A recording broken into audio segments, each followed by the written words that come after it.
कुछ लोगों को स्टेज फ्राइट होता है। स्टेज पे बोलने जब जाते हैं तो उनका गला सूखने लगता है, हाथ काँपने लगता है, पाँव में झुनझुनी पकड़ लेती है, पाँव काँपने लगता है और कुछ लोग तो ब्लैंक हो जाते हैं टोटली। ये स्टेज फ्राइट में भी होता है। कुछ लोगों को एग्ज़ाम का फ़ोबिया होता है, एग्ज़ाम का डर होता है। एग्ज़ाम देने जाते हैं तो पीठ खराब होने लगता है, पीठ में दर्द होने लगती है। 1-2 दिन पहले बुखार पकड़ लेता है। 1-2 दिन पहले बुखार पकड़ लेने से उनकी परफ़ॉर्मेंस ख़राब हो जाती है एग्ज़ाम में, भूलने लगते हैं। जो तैयार किए होते हैं, एग्ज़ाम में 3 घंटे में वो लिख नहीं पाते हैं या भूल जाते हैं घबराहट में। और कुछ लोगों को इंटरव्यू के दौरान दिल की धड़कन बढ़ जाती है, धक, धक, धक, धक, धक, धक करने लगती है। जैसे लगता है कि इंजन चल रहा हो, कोई ट्रैक्टर चालू कर दिया हो, धक, धक, धक, धक, धक, धक, धक, धक, बुलेट चालू कर दिया हो दिल में, धक, धक, धक, धक, धक, धक करने लगता है। ये होता क्यों? किसी को स्टेज पे हो रहा है, किसी को एग्ज़ाम को लेके हो रहा है, किसी को इंटरव्यू के दरमियान हो रहा है। ऐसा दोस्तों होता क्यों? ये होता इसलिए है कि जिसका माइंड ब्रेन एनेक्सिस बहुत ज़्यादा है, सोचता बहुत ज़्यादा है, अपने इमेज को लेके, अपने परफॉर्मेंस को लेके, अपने रिज़ल्ट को लेके बहुत ज़्यादा कॉन्शियस है, वही इस ट्रैप का शिकार होता है। उसमें होता क्या है कि स्ट्रेस हार्मोन्स इतने ज़्यादा रिलीज़ हो जाते हैं बॉडी में, तो वो कहीं न कहीं प्रभाव डालने लगता है, किसी न किसी अंग पे जाके प्रभाव पड़ता है। वो गला सूखता है, गले पे प्रभाव पड़ गया। ये पैरासिम्पैथेटिक नर्वस जो है उसका एक्टिवेट हो जाता है और पैरासिम्पैथेटिक नर्वसनेस बॉडी का 2 सिम्पटम्स होते हैं। नर्वस सिस्टम होता है, sympathetic nervous system, parasympathetic nervous system. Parasympathetic nervous system activate हो जाने से उसका ब्रेन पे उसके हार्मोन्स का कंट्रोल नहीं रहता। वो ऐसे hormones, cortisol hormones, adrenal hormone secrete होने लगते हैं बॉडी में, जिसके कारण वो बॉडी उसके कंट्रोल में हो जाती है पूरी तरह से, हार्मोन्स के कंट्रोल में। इसलिए स्टेज पे जाते वक्त ही दिल धड़क रहा है बहुत तेजी से, पाँव काँप रहे हैं, पोडियम पकड़ना पड़ रहा है या मेज पकड़ना पड़ता है। कोई बुराई नहीं है मेज पकड़ने में, पोडियम पकड़ने में। अगर किसी को होता है हाथ पाँव काँप रहा है, दिल की धड़कनें बढ़ी हैं, तो पोडियम पकड़ो, मेज पकड़ो, जो वहाँ पे कुर्सी है कुर्सी पकड़ लो। लेकिन ये हो ही क्यों रहा है? इंटरेस्टिंग मैटर तो ये है। ये हो इसलिए रहा है क्योंकि एनेक्सियस ब्रेन ज़्यादा सोचता है और चिंता करता है अपने रिजल्ट को लेके कि मैं जो बोल रहा हूँ, जो स्पीच दे रहा हूँ, लोग जो सुन रहे हैं, वो क्या रिएक्शन देंगे? उसको रिएक्शन की चिंता ज़्यादा रहती है लोगों से। उसका इमेज का चिंता ज़्यादा रहती है, इमेज खराब ना हो जाए। लोगों के बीच में अगर कुछ गलत बोल दिया तो उसको चिंता रहती है कि मैं डिस्क्वालीफाई ना हो जाऊं रिजल्ट को लेके। अगर कहीं भी वो स्पीच दे रहा है तो रिजल्ट को लेके बार बार सोच रहा है। तो कहने का मतलब सब चीज फ्यूचर में सोच रहा है, प्रेजेंट में तो है ही नहीं, अपने ऑथेंटिसिटी में नहीं है। क्योंकि जब हम अपने ऑथेंटिसिटी से हट जाते हैं तो स्ट्रेस हार्मोन्स ओवरवेल्म हो जाते हैं। अपने नॉर्मल वे में हम जिस लहजे में 1 to 1 बात करते हैं, उस लहजे में नहीं है। रिजल्ट पे फोकस हो गया माइंड, इमेज पे फोकस हो गया माइंड। इसी कारणवश लोग चिंता में आ जाते हैं।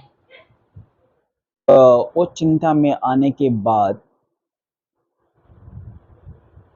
उनका माइंड ब्लैंक हो जाता है। जब भी स्टेज पे जाइए, स्टेज पे अगर इस तरह के प्रॉब्लम आ रहे हैं तो आप लंबी गहरी सांस लीजिए, क्योंकि आपका जो हार्मोन्स एड्रिनल ग्लैंड से सिक्रेट हो रहा है, कार्टिसोल जो आपको ओवरटेक कर रहा है, उस पे विजय पाना बहुत ज़रूरी है, उसको स्विच करना बहुत ज़रूरी है सिंपैथेटिक नर्वस सिस्टम में। अगर वो स्विच नहीं हुआ तो आपको हाथ कांपता रहेगा, पाँव कांपता रहेगा, दिल की धड़कनें बढ़ी रहेंगी, गला सूखता रहेगा। तो पानी पोडियम पे रखो, हल्का हल्का सिप सिप करके पानी पियो। उसके पहले लंबी गहरी सांस लो।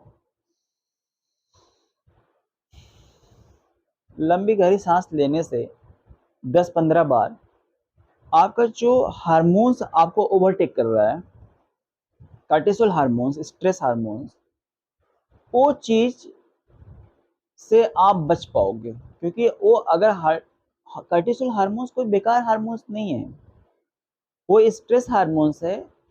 इस जंगल के दिनों में जब इस मनुष्य पे अटैक होता था, कोई खतरा आती थी, तो उसको भागने के लिए बना था। जैसे कोई शेर आ गया, चीता आ गया, अगर आपको स्ट्रेस नहीं हो रहा है तो आप मर जाओगे, आपको खा जाएगा। कोबरा आ गया है तो देख के भागना जरूरी है। इस जंगल के दिनों से ऐसा सिस्टम भगवान ने फिट करके रखा था कि स्ट्रेस हार्मोन को एक्टिवेट कर दो, जिससे कि सामने वाला एक्शन ले सके, पर्सन एक्शन ले सके। लेकिन वो आज तक चला आ रहा है। जब आप स्टेज पे जाते हो बोलने के लिए, तो आपको मन मन लगता है कि जो जनता बैठी है ये आप पे अटैक करने वाली है। जैसे शेर, चीता, भालू और कोबरा बैठे, जिसको ये फील होता है कि मुझे कुछ ना कुछ टिप्पणी आ जाएगी सामने से, कुछ ना कुछ कमेंट आ जाएगा, और उसके लिए वो अटैक की तरह रहता है। उसी को एक पैरासिम्पैथेटिक नर्वस सिस्टम उसका एक्टिवेट होता है। बहुत लोगों को नहीं होता। बहुत लोगों को कुछ भी टिप्पणी करो कुछ फर्क नहीं पड़ता। कुछ लोगों को कोई भी कमेंट आ रहा है सामने से, कुछ फर्क नहीं पड़ता। लेकिन जिसके लिए कोई कमेंट जनता के बीच से आ रही है स्टेज वाले बंदे पर, और उसको फर्क पड़ता है, तो उसका दिल की धड़कन वही धक धक धक धक धक धक होने लगती है कि आप पे अटैक हो चुका है। और उस अटैक को डिफेंस करने के लिए उसके पास कुछ समझ में नहीं आता क्या करूं, इसलिए बॉडी इस तरह से हार्मोन्स के रूप में रिस्पॉन्ड करती है। तो आज के सभ्य समाज में ऐसा कोई अटैक होता नहीं कि शेर, चीता, भालू आम जन जीवन में घूम रहे हैं, ऐसा कुछ नहीं है। तो अपने आप को रिलैक्स रखो, लंबी गहरी सांसें लो, और जिस टॉपिक पे बोलने जा रहे हो उसका पॉइंटर्स नोट डाउन कर लो, उसकी लिस्ट बना लो डायरी में। पॉइंटर्स, एक पॉइंट पढ़ के फिर बोलो उसी टॉपिक पे, दूसरा पॉइंट पढ़ो दूसरे टॉपिक पे बोलो, तीसरा पॉइंट पढ़ो तीसरे टॉपिक पे बोलो। इसी तरह हर टॉपिक पे आप बोल सकते हो। सेम यही फार्मूला आप इंटरव्यू के दरमियान बोल सकते हो। बहुत लोग इंटरव्यू देने जाते हैं, घबरा जाते हैं, उनको लगता है कि मेरा सिलेक्शन ही नहीं होगा, रिजल्ट को लेके बहुत सोचते रहते हैं। तो भी लोगों को घबराहट बढ़ जाती है, दिल की धड़कन बढ़ जाती है, कुछ लोगों को पसीना आने लगता है। ये घबराहट का ही सिम्टम्स है पसीना।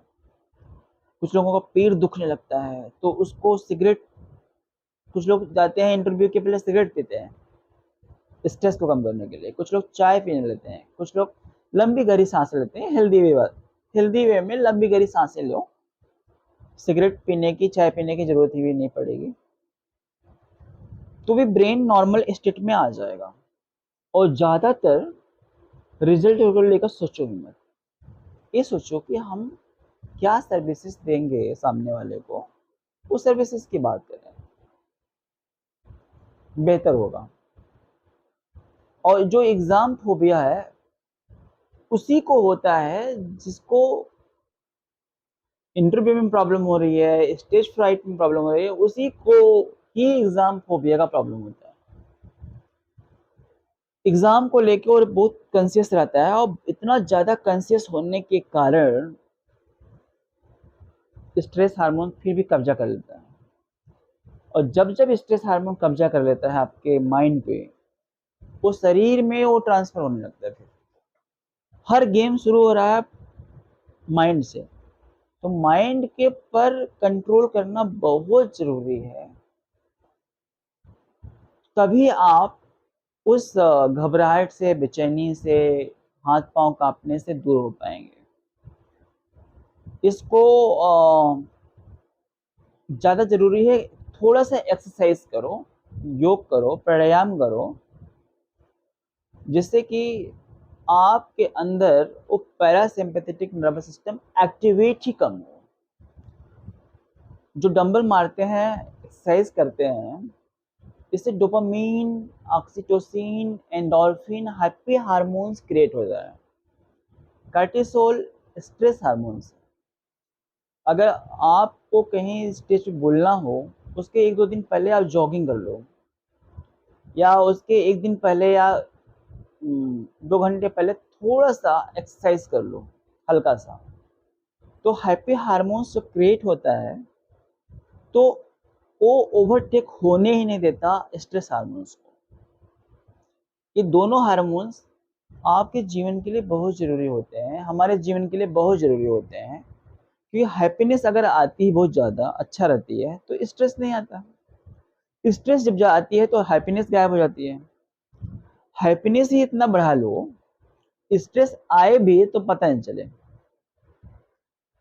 तो इस हैप्पी हार्मोन्स क्रिएट करना, डोपामिन, सेरोटोनिन, ऑक्सीटोसिन, एंडोर्फिन, ये चारों चीज़ हैप्पी हार्मोन्स हैं, एक्सरसाइज से बढ़ जाते हैं, योग प्राणायाम से बढ़ जाते हैं।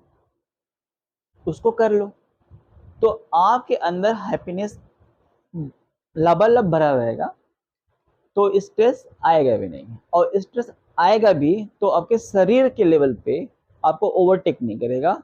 आपके दिल की धड़कनें धक धक धक धक जो चालू रहती है इंजन की तरह, वो नहीं चालू रहेगा। पेट नहीं खराब होगा, चेहरे पे मुस्कुराहट रहेगी, मस्त रहेगा स्वभाव। और उसके बावजूद भी हो रही है, इन सब के बावजूद भी हो रही है, एक्सरसाइज करने के बावजूद भी, और आप तैयारी करने के बावजूद भी, सारी प्रिपरेशन है उसके बावजूद भी आप भूल जा रहे हो, मेन मौके पे एग्ज़ाम में भूल जा रहे हो, इंटरव्यू में भूल जा रहे हो, स्टेज पे जाने पे भूल जा रहे हो, तो डॉक्टर से कंसल्ट जरूर कीजिए, किसी एक्सपर्ट साइकेट्रिस्ट से, न्यूरोलॉजिस्ट से, साइकेट्रिस्ट से ज़्यादा स्पेशली, क्योंकि ये सोच की बीमारी है, सोच सोच के ज़्यादा चिंताग्रस्त हो रहे हो। या किसी होम्योपैथ एक्सपर्ट से कंसल्ट कीजिए, वो 2-3 दवा दे देगा, अपने आप आसानी से ठीक हो जाओगे। क्योंकि सारे आप पहले अपने आप में करिए कि आपको दवाई खाना ही ना पड़े, एक्सरसाइज से ये प्रॉब्लम ठीक हो सकती है। और दूसरी, आप अपने इमेज और रिजल्ट के बारे में ज़्यादा सोचें ना, तो भी ठीक हो जाएगा। अगले वीडियो में मिलेंगे अगले टॉपिक पे, कुछ हेल्थ से संबंधित मुद्दे को लेके, जो कि आपको अवेयर करे अपने बारे में, अपने माइंड के बारे में, क्योंकि लोगों को अपने माइंड के बारे में ही ज्ञान नहीं है।